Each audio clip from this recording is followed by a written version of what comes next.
ओम नमो भगवते वासुदेवाय।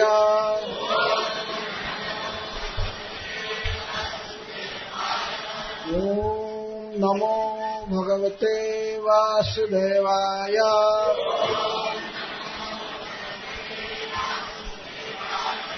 ओम नमो भगवते वासुदेवाय।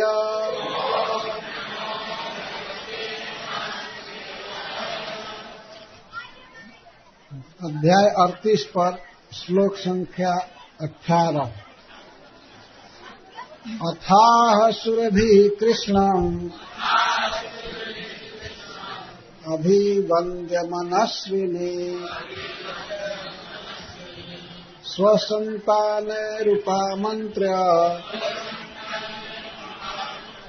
गोपरूपिणमीश्वराम्। कृष्ण कृष्ण महायोगीन्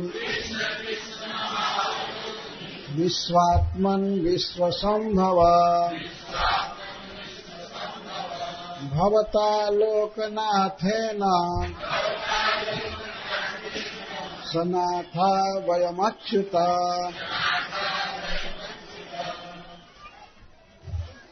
जब भगवान कृष्ण ब्रज की रक्षा के लिए गायों, गोपों और स्त्रियों की रक्षा के लिए गोवर्धन धारण किए और इस प्रकार इंद्र का अभिमान चूर्ण हो गया और वे इंद्र के पास यानी वे भगवान कृष्ण के पास आए क्षमा मांगने के लिए। और भगवान इंद्र ने भगवान कृष्ण से क्षमा मांगा, बहुत गिड़गिड़ाए, उनके चरणों में गिरे। तब इसके बाद जो गोलोक से सुरभि आई थी गाय, कामधेनु, तो उस कामधेनु ने भगवान कृष्ण से कहना प्रारंभ किया। सुरभिरुवाचा, वो अपने संतानों के साथ आई थी। स्वसंतान ही उपमंत्र, अपने संतानों के साथ आई थी। अन्य कामधेनु आदि सब आए थे। तो गोप रूपधारी परम ईश्वर भगवान कृष्ण से सुरभि कहने लगी, हे कृष्ण, हे कृष्ण, हे महायोगिन, हे अचिंत योग माया की शक्ति, योग माया के स्वामी, हे भगवान, हे विश्व के आत्मा, हे विश्व को उत्पन्न करने वाले, आपके द्वारा हम अनाथ हुई। इंद्र तो हमें बुरी तरह से मारना चाहा, खत्म करना चाहा, लेकिन आपने हमको बचा लिया, मतलब गायों को बचा लिया। इंद्र ने बहुत भयानक वर्षा की थी गायों का नाश करने के लिए और ब्रजवासी गोपों का नाश करने के लिए। लेकिन हे प्रभु, भवता लोकनाथेन, आप समस्त लोकों के जीवों के रक्षक हैं, नाथ हैं। हम अनाथ थे, हमारी रक्षा करने वाला कोई नहीं था।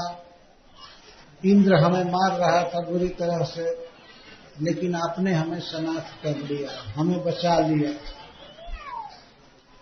आप ही हमारे परम देवता हैं।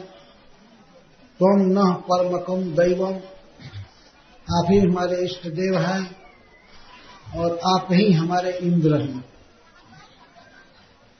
वास्तव में इंद्र का जो पद है वो गौओं की रक्षा के लिए दिया गया है भगवान के द्वारा, लेकिन इंद्र गौओं की रक्षा करने के बदले और उन्हें मार रहे थे, वर्षा के द्वारा, आंधी के द्वारा और ओला वर्षा के द्वारा, वज्रपात के द्वारा।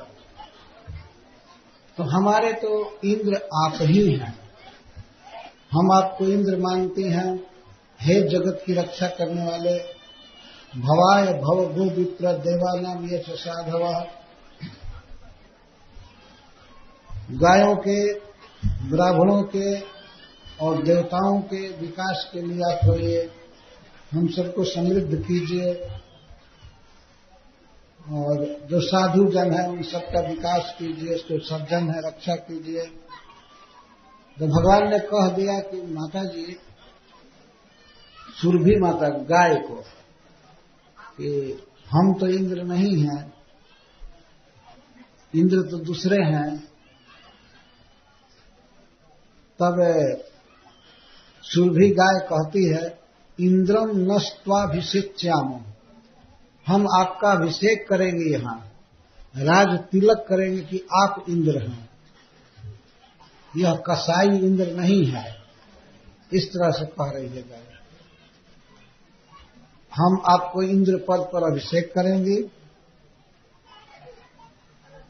इंद्रम नस्त्वाभिषेच्यामो, हमको ब्रह्मा जी ने कहा है, ब्रह्मणा नोदिता प्रेरिता, ब्रह्मा जी के द्वारा हम प्रेरित हैं। हमको ब्रह्मा जी ने कहा है कि श्री कृष्ण को ही इंद्र के पद पर अभिषेक करना है। तो ब्रह्मा जी की आज्ञा से हम आई हैं, इसलिए हमारे प्रस्ताव को आप ठुकराइए मत, हम आपका अभिषेक करेंगे। अवतीर्णों से भगवत विश्वात्मन भूमि भारा पर नित्य, हे विश्व के अंतर्जामी, सबके हृदय में बसने वाले, हे प्रभु, आप पृथ्वी का भार दूर करने के लिए, असुरों का वध करने के लिए अवतार लिए हैं, मैं इस बात को जानती हूं। तो हम आपका अभिषेक करेंगे। अभिषेक की सारी तैयारी करके आए हैं, गोलोक से समस्त वस्तुएं लेकर आए हैं अभिषेक के लिए। श्री शुक उवाच, तब श्री सुखदेव गोस्वामी कहते हैं, एवं कृष्णमुपामंत्र्य सुरभिः पयसात्मनः जलयनाकाश गंगाया ऐरावत करोद्धृतैः इंद्रः सुरर्षिभिः साकं नोदितो देवमातृभिः अभ्यसिंचत दासार्हं गोविंद इति चाभ्यधात्। जब सुरभि ने इस प्रकार से कहा कि सबसे पहले श्रृंगार हुआ, अभिषेक हुआ भगवान का गोविंद कुंड पर। अपने से बहुत से लोगों ने देखा होगा जो गोवर्धन की परिक्रमा में गए हैं गोविंद कुंड को, वहीं पर सुरभि गाय ने भगवान का अभिषेक किया। कई तरह से पहले पूजा किया भगवान कृष्ण का, और अपने दूध से अभिषेक किया है। भगवान कृष्ण आसन पर बैठे तो सुरभि गाय ने दूध दिया, उस दूध से अभिषेक हुआ।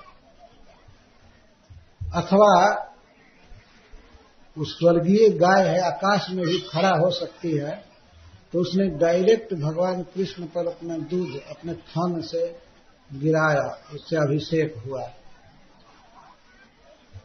और तब इंद्र ने भी अभिषेक किया। भगवान इंद्र वहां आए थे तो वो भी अभिषेक किए।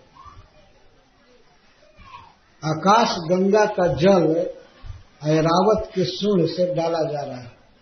ऐरावत हाथी आया था स्वर्ग से, वह अपने सूंड में घड़ा लेकर के गिरा रहा था, अभिषेक ऐसे कर रहा था। आकाश गंगा का जल, गंगा जी की धारा 3 जगह बहती है मुख्य रूप से, पाताल में और स्वर्ग में और इस पृथ्वी पर। इस पृथ्वी पर गंगा जी हिमालय से निकलती हैं और गंगा सागर तक धरती पर बहती ही विलीन हो जाती है सागर में। लेकिन स्वर्ग में गंगा जी की धारा है और एक पाताल में है। पाताल में जो धारा है गंगा जी की उसको भोगवती कहते हैं, और स्वर्ग में जो धारा है उसको अलकनंदा या मंदाकिनी कहते हैं, और यहां पर भागीरथी कहते हैं। तीनों का नाम गंगा है। भगवान के चरण से तीनों धारा गई है। तो आकाश गंगा के जल को ऐरावत हाथी अपने सूंड में लेकर के और अभिषेक कराया। इंद्र सुरर्षि भी साकम नोदितो ब्रह्म देव मातृ भी, इंद्र भी देवर्षियों के साथ, स्वर्ग में जो ऋषि जन हैं उनके साथ भगवान का अभिषेक करने लगे। इंद्र को प्रेरित किया देवताओं की माता जी ने। सबसे पहले माता अदिति ने कहा कि बेटा तुम अभिषेक करो भगवान का।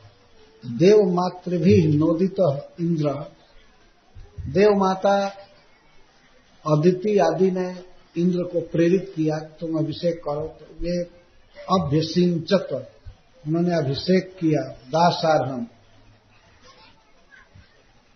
गोपपति या जादवपति भगवान कृष्ण का अभ्यसिंचत, अभिषेक किया। और सबके बीच में अभिषेक करने के बाद इंद्र ने नाम दिया श्री कृष्ण को, आज से इनका नाम हुआ गोविंद। जबकि वास्तव में गोविंद नाम इंद्र का है पहले से, लेकिन वो कहे कि नहीं, वास्तविक गोविंद यही है। गायों की रक्षा करने वाले, गायों से प्रेम करने वाले, गायों का पालन करने वाले वास्तव में भगवान कृष्ण हैं, इसलिए इनका नाम होगा गोविंद।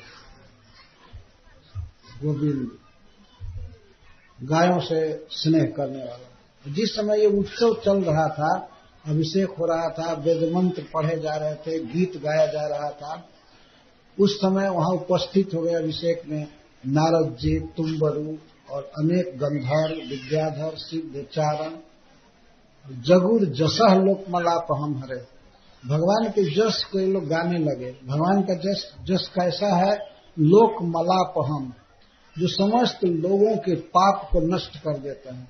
भगवान के बारे में गाया हुआ गीत सुनने से और उसे पीछे से गाने से सारा पाप नष्ट हो जाता है। भगवान का जस है लोकमलापहम। तत्रागतस्तुम्बुरु नारदादयो गंधर्व विद्याधर सिद्ध चारणा जगुर्जसो लोकमलापहम हरे सुरांगना सम्मनतुर्मुदान्वितः। वहां उस समय उस महोत्सव में तुम्बरु और श्री नारद आदि श्रेष्ठ गायक आए, श्रेष्ठ भक्तजन आए, गंधर्वगण, विद्याधर, सिद्ध, चारण और जगुह का अर्थ गाने लगे उच्च स्वर से। जसह, भगवान की कीर्ति गाने लगे, हरि की कीर्ति गाने लगे। जो कीर्ति, जो जस दुनिया का पाप दूर करने वाला था। भगवान का कीर्तन समस्त पाप को समाप्त कर देता है, शुभ का विस्तार करता है। गंधर्व आदि सब गा रहे थे और सुरांगना देवताओं की स्त्रियां सम नृत्य बहुत अच्छी प्रकार से नाच रही थी उस उत्सव में। श्री कृष्ण का उत्सव हुआ, अभिषेक हुआ और इसमें गाने वाले, नाचने वाले, स्तुति करने वाले सब स्वर्ग से आए। यह अद्भुत बात है। जो लोग भगवान कृष्ण को ईश्वर नहीं स्वीकार करते हैं, उनको ये सब प्रसंग पढ़ना चाहिए। जब भगवान का उत्सव हो रहा था, अभिषेक हो रहा था, तो सब देवता आए, गंधर्व, विद्याधर, सिद्ध, चारण और भगवान का जस गा रहे थे। अप्सराएं नाच रही थीं। तम तुष्टुर्देव निकाय केतवो व्यवाकिरंश्चाद्भुत पुष्प वृष्टिभिः लोकाः परां निर्वृतिमाप्नुवंस्तयो गावस्तदा गामनयन् पयोधृताम्। देव निकाय केतव, देवताओं के समाज में जो सबसे महान देवता हैं, कहा देव निकाय केतव। जैसे भगवान शिव, ब्रह्मा जी, ये सब देवताओं में सबसे श्रेष्ठ हैं। ये सब भी वहां आकर के भगवान का जस गा रहे थे, स्तुति कर रहे थे। और कुछ देवता विमानों पर चढ़ चढ़ करके अद्भुत पुष्प वृष्टि कर रहे थे, फूल बरसा रहे थे भगवान पर, और उत्सव चल रहा था। इस उत्सव को देख करके और जब भगवान का गोविंदाभिषेक हुआ तो सारे लोग पराम निर्वृत्तिम आपनुवन, परम सुख पाए, परम आनंद छा गया तीनों लोकों में। त्रयो लोका, यह पूरा ब्रह्मांड 3 खंड में माना जाता है, ऊर्ध्वलोक, मध्यलोक और अधोलोक। यह स्वर्ग, पृथ्वी और पाताल। तो ऊपर स्वर्ग में और इस पृथ्वी पर और पाताल में भी अनेक जीव भरे पड़े हैं। तो सबको परम सुख मिला। पराम निर्वृत्ति आपनमन, परम आनंद प्राप्त हुआ। और गायों को इतना सुख हुआ कि उनके थन से अपने आप दूध चलने लगा। गावस्तदा गाम अनयन पयोदृता, गौएं तो गाम माने पृथ्वी को पयोद्रुतान दूध से सिक्त कर दी। जहां भी गौएं थी वहां दूध से धरती बिल्कुल सिक्त हो गई।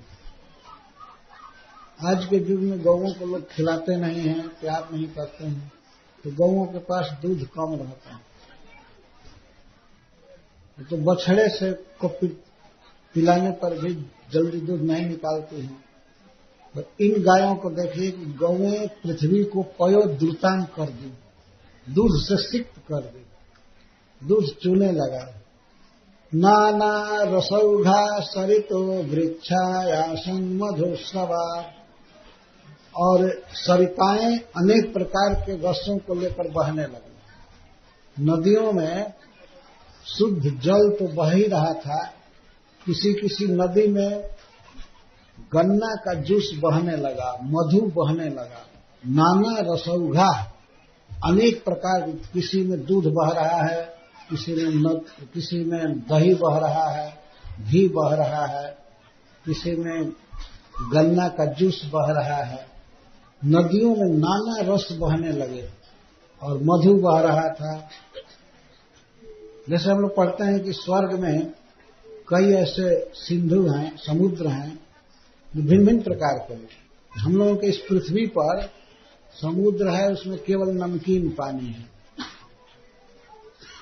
लेकिन स्वर्गीय लोकों में ऐसे ऐसे सरोवर हैं या नदियां हैं जिनमें मीठा जल रहता है। समुद्र में भी मीठा जल रहता है। पंचम स्कंध में सब वर्णन है। तो भगवान का जब अभिषेक हुआ तो सरिताएं, नदियां विभिन्न रसों से भर गई और वृक्षा आसन मधुस्रवा, और वृक्षों से मधु चूने लगा, मधु चुलाने लगे। अकृष्ट पच्यो सधयो, और फसल, भगवान का अभिषेक होने पर जमीन में बिना खेती किए सभी फसलें होने लगी। औषधि का अर्थ है गेहूं, चना, धान। हम इधर देखते हैं कि खेती करने की जरूरत पड़ती है, खेत जोतना पड़ता है, सींचना पड़ता है, तब कुछ फसल होती है। पर भगवान कृष्ण का अभिषेक होने पर यह भूमि अपने आप पैदा देने लगी। और कृष्ण माने जोतना, बिना जोते ही औषधियां पकने लगी, अर्थात बहुत फसल होने लगे। गिरयो अवृद्ध उन्मणन, और पर्वतगण उज्जवल मणि को धारण करने लगे। बाहर सब मणि आ गए और चमकने लगे पर्वतों पर। जो मणि जैसे सोना या हीरा खान में रहते हैं, पर्वत के अंदर या धरती के अंदर रहते हैं, वे सब बाहर आकर के चमकने लगे। सोना, माणिक्य अर्थात हीरा, सब चमकने लगे।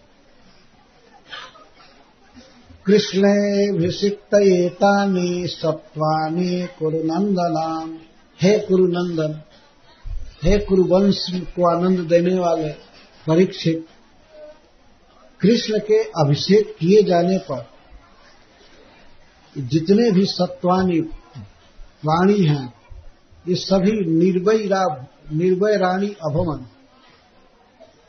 तात कुरणपि निसर्गता। इस संसार में कुछ जीव हैं जिनमें निसर्ग से ही वैर रहता है, स्वाभाविक ही एक दूसरे को खा जाते हैं या लड़ते हैं देखकर। जैसे बाघ अगर गाय को देखे या हरिण को देखे और उसे भूख लगी हो तो उसे खा जाएगा। सांप का स्वभाव है डसने लगता है। कुत्तों का स्वभाव होता है वो अपनी ही जाति के लोगों को भौंकने लगते हैं। मनुष्यों का स्वभाव होता है वे एक दूसरे मनुष्यों से घृणा करते हैं, देखा गया है।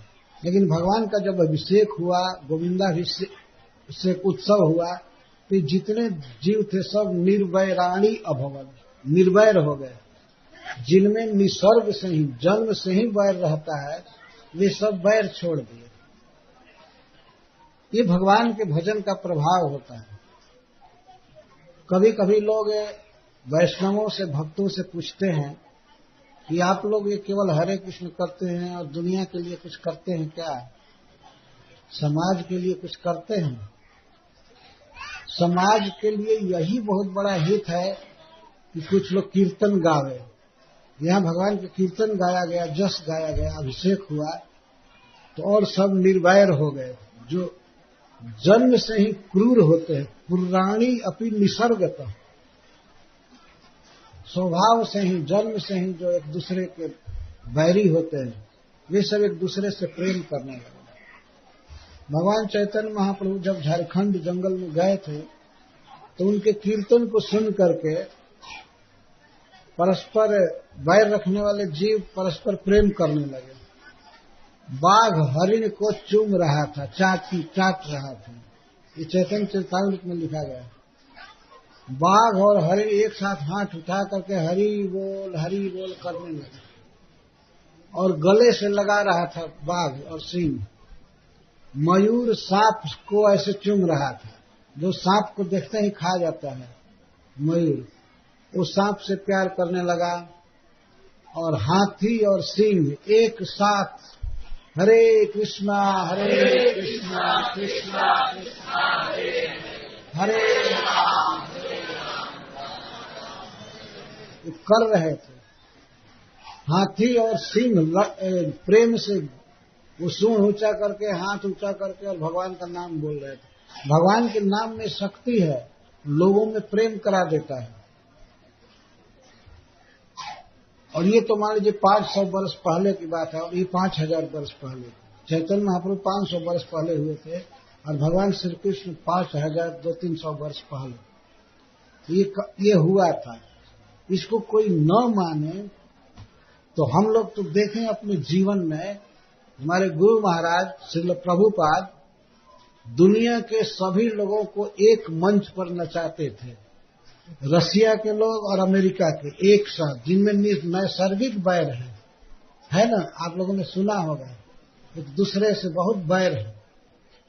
और जर्मनी और इंग्लैंड के लोगों को, मतलब यूरोप के लोगों को और इंग्लैंड के, यूके के लोगों को एक मंच पर नचा रहे। दुनिया के सारे जगह के भक्त एक साथ भगवान का कीर्तन गाते थे। ये तो प्रभुपाद जी ने कर दिया है। बाघ है और सिंह और हाथी में जितना बैर रहता है, और जीवों में जैसे सर्प में और मयूर में जो बैर रहता है, उससे भी ज्यादा बैर इन लोगों में रहता है। अभी भी है और लोगों में जो भक्त नहीं है, वो चाहते हैं उन पर बम पटक दिया जाए, वो खत्म हो जाए। वो चाहते हैं उसको मारा जाए। ये आतंकवादी जहां तहां लोगों को मार रहे हैं, बम भिड़ा करके, बम लगा करके। लेकिन प्रभुपाद जी सब जगह के लोगों को एक मंच पर नचाए और एक दूसरे से प्रेम किए। किस धरातल पर? कि हम कृष्ण के हैं, कृष्ण कॉन्शसनेस, हम भगवान कृष्ण के दास हैं। वे देश का भेद भूल गए, जाति का भेद भूल गए, धनी गरीब का भेद भूल गए और एक साथ नाचते हैं। ये हम लोगों ने आंखों से देखा है और आज भी कोई देखना चाहे तो देख सकता है। वृंदावन में और मायापुर में देख सकता है कि दुनिया के सब लोग एक साथ भगवान का भजन कर रहे हैं, कोई वैर विरोध नहीं, एक दूसरे से प्रेम करते हैं। तो भगवान का जब अभिषेक हुआ, उत्सव हुआ, तो सभी जीव जिनमें नैसर्गिक वैर है, नैसर्गिक क्रूर हैं, लेकिन वे भी अपनी क्रूरता, अपना वैर छोड़ करके और कीर्तन गा रहे थे, भगवान के उत्सव में नाच रहे थे। कृष्णे अभिषिक्त एतानि सत्वानि कुरुनंदन निर्वैराण्य भवंस्तातक पुराणति निसर्ग। श्रील सुखदेव गोस्वामी ये बातें कह रहे हैं, भगवान के उत्सव का ये प्रभाव पड़ा। इति गोकुलपतिं गोविंदम अभिषिच्य सह अनुज्ञातो जजो शक्रो वृतो देवादिभिर्दिवम्।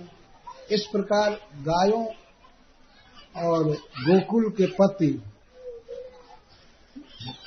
माने पालन करने वाला होता है। पाति इति पति, जो पालन करे उसको पति कहते हैं। तो भगवान श्री कृष्ण गायों के और समस्त गोकुल के पति हैं, रक्षक हैं। इंद्र ने इनका गोविंदाभिषेक किया और अभिषेक करने के बाद भगवान से छुट्टी मांगे कि अब मैं जा रहा हूं, कृपा करके अनुज्ञा दीजिए। तो भगवान ने कहा ठीक है, आप जाइए, वहां अपने स्थिति में रह करके मेरा भजन कीजिए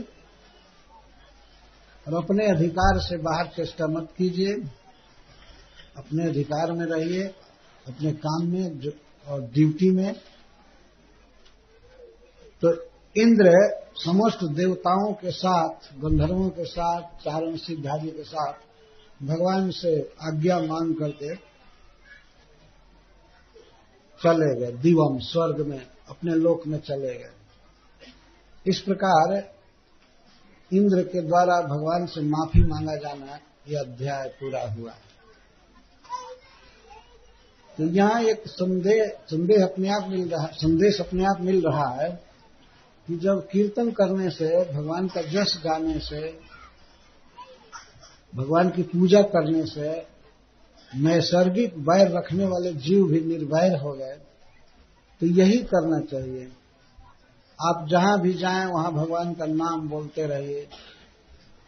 कुछ चाहें तो माला पर जप कर सकते हैं या बिना माला का भी नाम बोलना चाहिए। मृदंग पर, ढोलक पर, करताल पर भगवान का जस गाया जाए।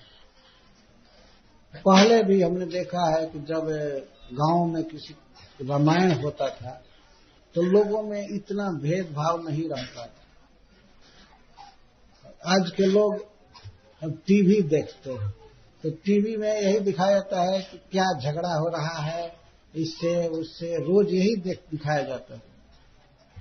इसमें भगवान का चरित्र दिखाया जाए तो सब ठीक होगा, लेकिन लोग देखते नहीं और रामायण नहीं गाते हैं, रामायण नहीं पढ़ते हैं या कोई शास्त्र नहीं पढ़ते हैं। ये बहुत पतन होता जा रहा है। यहाँ सुखदेव गोस्वामी संदेश दे रहे हैं, जब भगवान का कीर्तन होने लगा और उनकी पूजा हो रही थी, स्तुति हो रही थी, परस्पर नाच गान हो रहा था, तो सभी जीव निर्वैर हो गए, दूसरे से प्रेम कर रहे थे। ये उत्सव का प्रभाव था, भगवान के अभिषेक का प्रभाव था।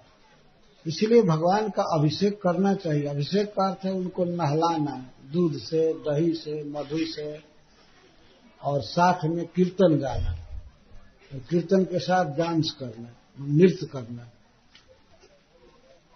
कोई जरूरी नहीं है कि अब नाचने के लिए जा करके किसी म्यूजिक कॉलेज में सीख करके आइए कि ऐसे नाचा जाएगा। इस्कॉन में एक स्वामी डांस प्रसिद्ध है। स्वामी माने भक्ति वेदांत स्वामी श्रील प्रभुपाद।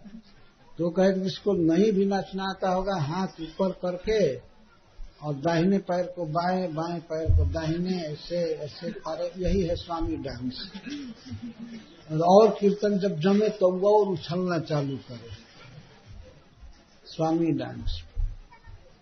तो इस तरह से इस संसार में सुख मिलता है सभी प्राणियों को, सबको सुख मिलता है, सबको प्रसन्नता मिलती है। तो यह है उपकार संसार का। जो लोग इस कीर्तन का प्रचार करते हैं, कथा करते हैं, कथा का प्रचार करते हैं, सुनते हैं, आयोजन करते हैं, तो वे संसार का हित कर रहे हैं। हमसे एक बार एक व्यक्ति ने पूछा कि स्वामी जी,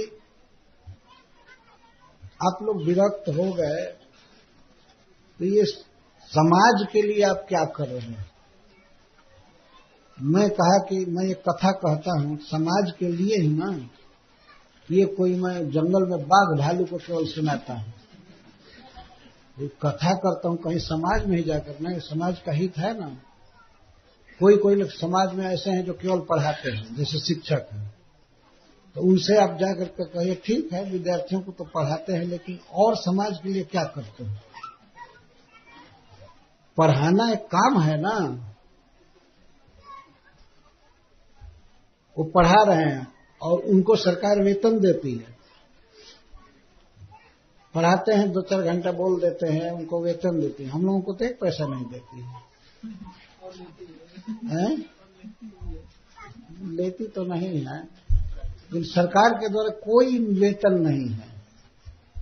ठीक है स्वामी जी कथा कह रहे हैं तो आप भाड़ा ले लीजिए या फ्री रिजर्वेशन मिले, आप जाइए घूमिए। नहीं, एक पैसा भी नहीं साधुओं को।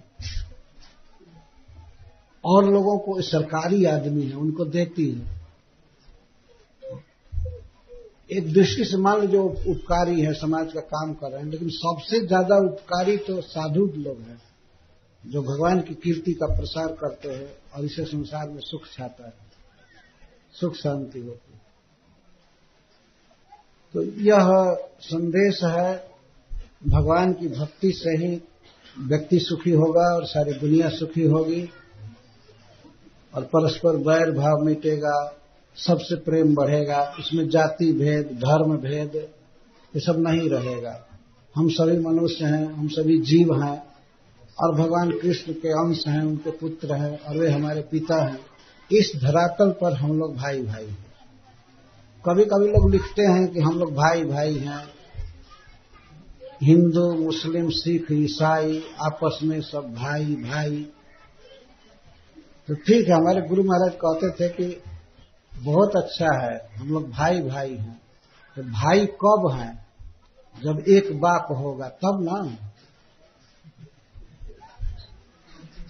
एक बाप हमारा होगा तब ना हम भाई भाई हैं। तो बाप का पता ही नहीं है। कृष्ण को अपना पिता मानने पर तो वास्तव में हम भाई भाई हैं। और कोई माने या न माने, कृष्ण सबके बाप हैं। भगवद गीता में कहते हैं, सर्वजोनिषु कौन्तेय मूर्तयः सम्भवन्ति तासाम ब्रह्म महत् जोनिर अहम बीज प्रदोपिता। जितने भी जीव हैं 84 लाख जोनियों में, उनकी मां है प्रकृति और मैं हूं बीज प्रदोपिता। भगवान स्पष्ट बोलते हैं, अहम बीज प्रदोपिता। सबके पिता भगवान श्री कृष्ण हैं। न माने तो उस पागल को क्या कहा जाए। और कुछ बेटा तो ऐसे पागल हैं, कहते हैं हम बाप मानते हैं लेकिन हमारा बाप निराकार है, उसको हाथ नहीं है, पैर नहीं है, लूला है, लंगड़ा है, क्या है, या भूत है। तुम मानते क्या हो? यहां पर कोई फार्म भरे सरकार के पास, उसमें लिखना पड़े बाप का नाम, तो लिख दे बाप, तुम्हारे पिता का नाम, कोई नाम नहीं, निराकार।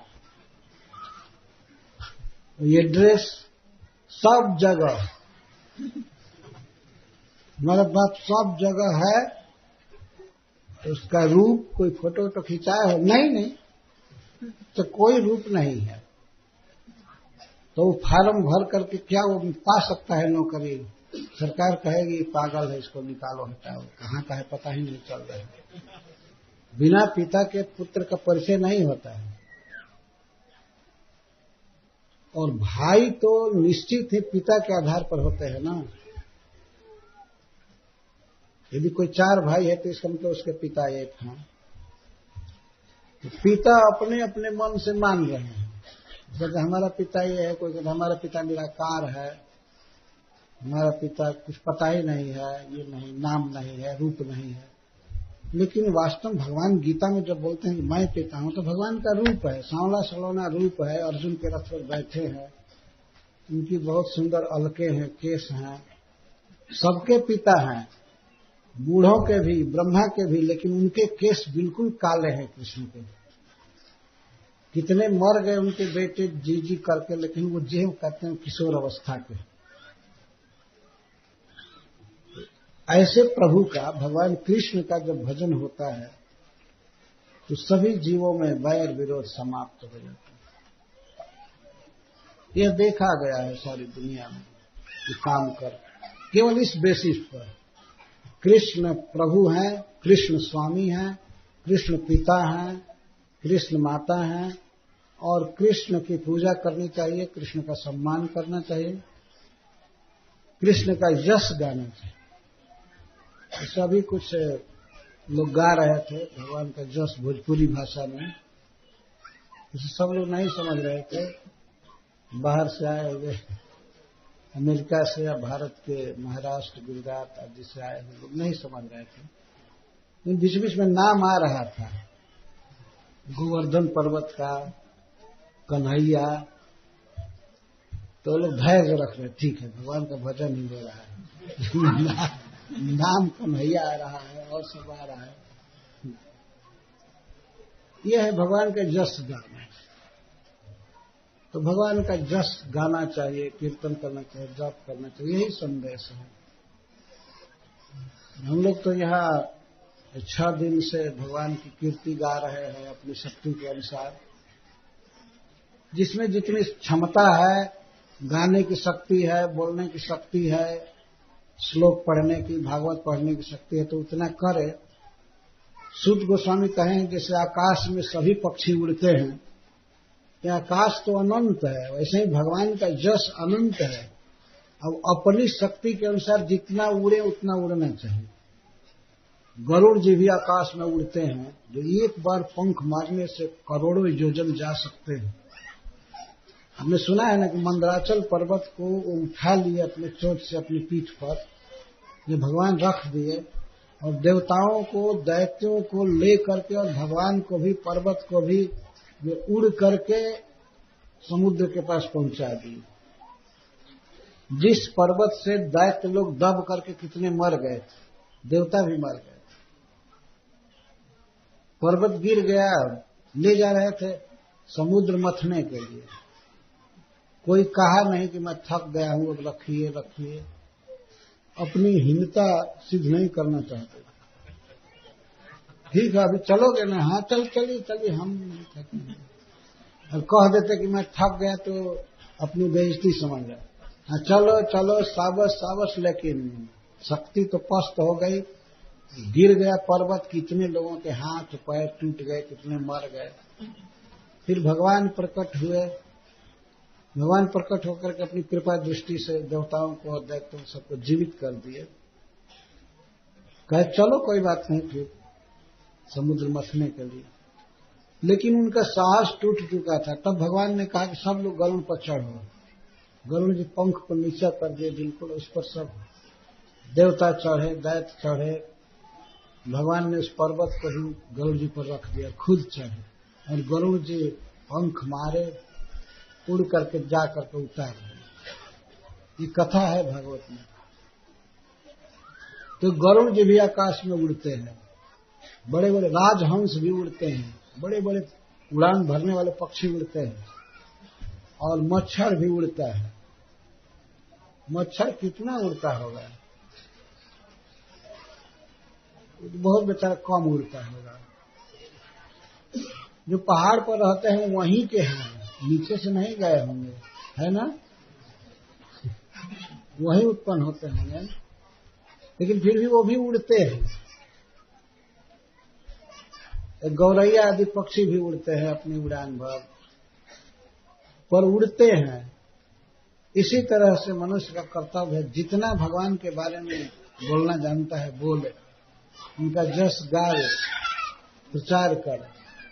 प्रचारक तो श्री नारद जी भी हैं, गायक नारद जी हैं, कथा कहने वाले श्री नारद जी हैं, सुखदेव गोस्वामी हैं। तो वे लोग तो गरुड़ जी के समान उड़ान भर रहे हैं, भगवान की बहुत कीर्ति गाते हैं। हम लोग मच्छर की तरह हैं, फिर भी अपनी उड़ान भरनी चाहिए, जितना हम उड़ सकते हैं उतना करना चाहिए। इससे संसार में सुख होगा, शांति होगी। यही उपाय है। हमारे गुरु महाराज कहते थे, chant and be happy. Chant Hare Krishna and be happy. Hare Krishna बोलिए और सुखी हो जाइए। हरे कृष्णा कृष्णा कृष्णा हरे हरे राम राम। तो यह भगवान का कीर्तन, भगवान की कथा, ये समग्र मानव जाति को सुखी करने के लिए है। इसी से सुख होगा, ये विश्वास करना चाहिए।